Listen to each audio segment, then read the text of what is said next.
lack of transparency is a huge political advantage.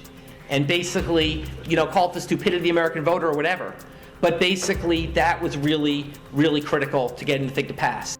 When you first started running across the videos that said that, what thoughts went through your head when you heard him say those things? I just thought they were trying to pull one over on us. I mean, there's not just on me or you, but everybody.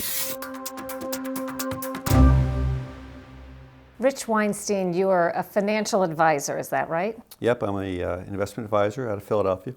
And you are the man credited with finding some very, at least some viewed as incriminating videos about Obamacare. I started looking into the Affordable Care Act when I lost my insurance, and I learned of that late in 2013. And when I lost my insurance, I thought I better start looking into what's going on a little bit, because I believed, when they said if you like your plan, you keep your plan, I believe that just like everybody else. What did you discover on the videos that you thought were at least noteworthy? Let's see, I found the what I call the noblest video, which is the one that's on its way to the Supreme Court.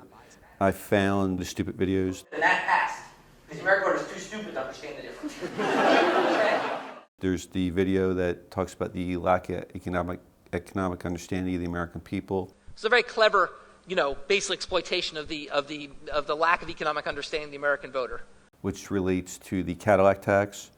I found a bunch of video that kind of explains how the Cadillac tax is going to impact 158 million people who get their insurance through work. And I don't think those people are expecting what's going to hit them in the next couple of years. So, Jonathan Gruber, an MIT professor, an architect of Obamacare, is in some of these videos taking a position that is against the position being fought by the Obama administration in the current Supreme Court case. That's exactly right. As he was actually writing briefs on behalf of the government as these cases were going through the court system. If you're a state and you don't set up an exchange, that means your citizens don't get their tax credits. But your citizens still pay the taxes that support this bill. So you're essentially saying to your citizens, you're going to pay all the taxes to help all the other states in the country.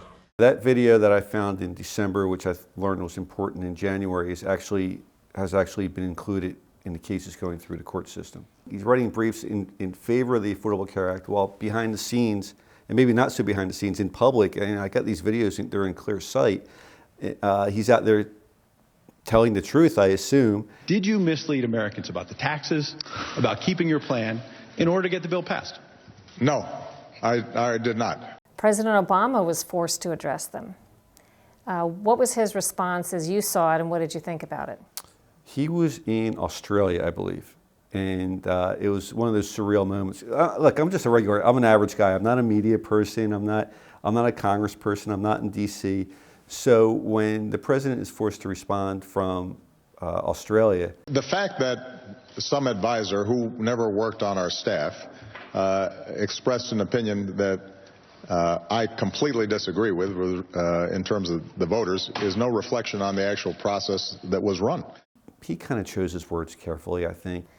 If people say, what is yet to come? What don't we know? Do you know, Rich Weinstein, based on your research? What are some of the important things, or one of the important things? That Cadillac tax is a whopper.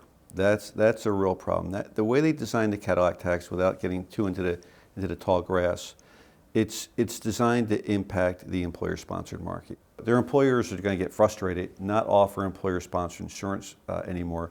Give them money and say, go get your own insurance. What's theoretically the downside to people being bumped off their employer plans and getting great insurance from the federal subsidies, for example?